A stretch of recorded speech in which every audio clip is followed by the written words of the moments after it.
many, many, many years ago when TARC had its first daycare program in a little old house someplace. I was a volunteer with the little ones and just fell in love with them. They were just such wonderful kids. And after doing that for several years, I caught on to everybody else's realization that there was no place for them to go when something happened to their parents. And so I think there were 10 or 12 of us incorporated sheltered living.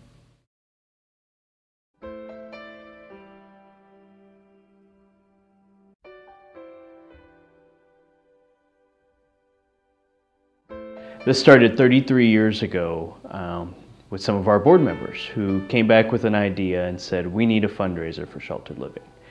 And ever since then, it's just blossomed into one of the largest community events that's here in Topeka. And my favorite memory of it is that that particular year, our budget shortfall was going to be $16,000. And that's exactly what we raised at the first festival. And I thought, well, this is a good omen. Yeah. I think this is going to work.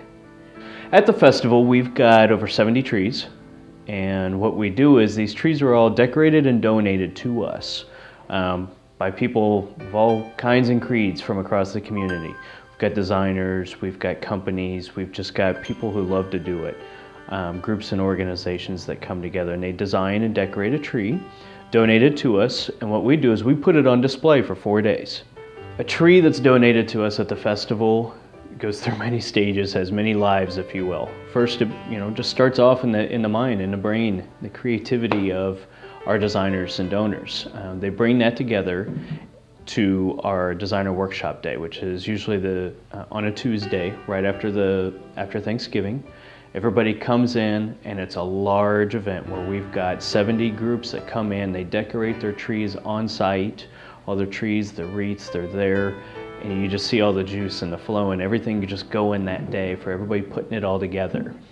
After they're all done decorating, the next day we actually go through on Wednesday, we go through a judging process where we have judges throughout the community come in.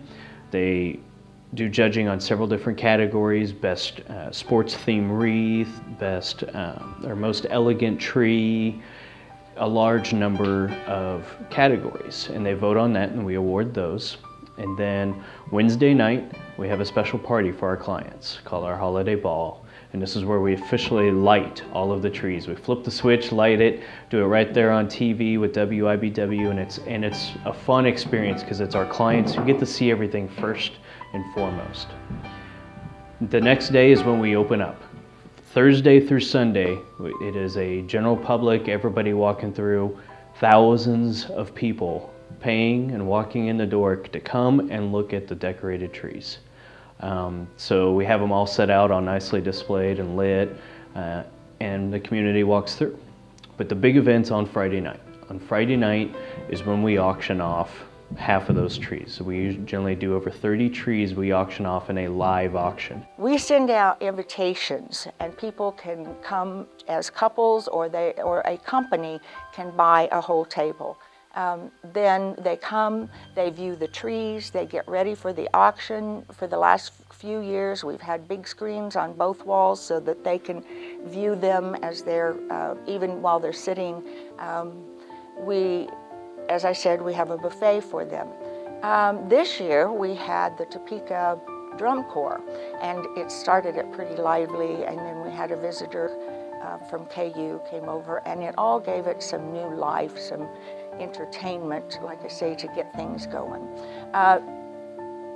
Then the trees start. We physically pick up the tree, put it on a cart, roll it down the middle of the audience, and sell those things with an auctioneers and bidders.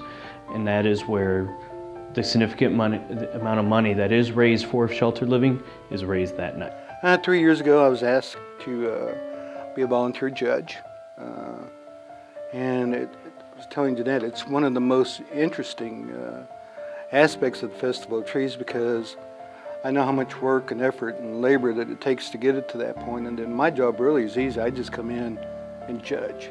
Yeah, it sounds easy, but it really isn't. There are so many artists that have that kind of know how that every one of them are winners. There's no losers in any of those groups. And some of the things that people can, I know, go from the drawing board to actually putting it to where somebody can, I'm in awe. I really am in awe of the beautiful and different type of trees that are there every year, and the effort that it must take to get that, then knowing that it's all for good cause.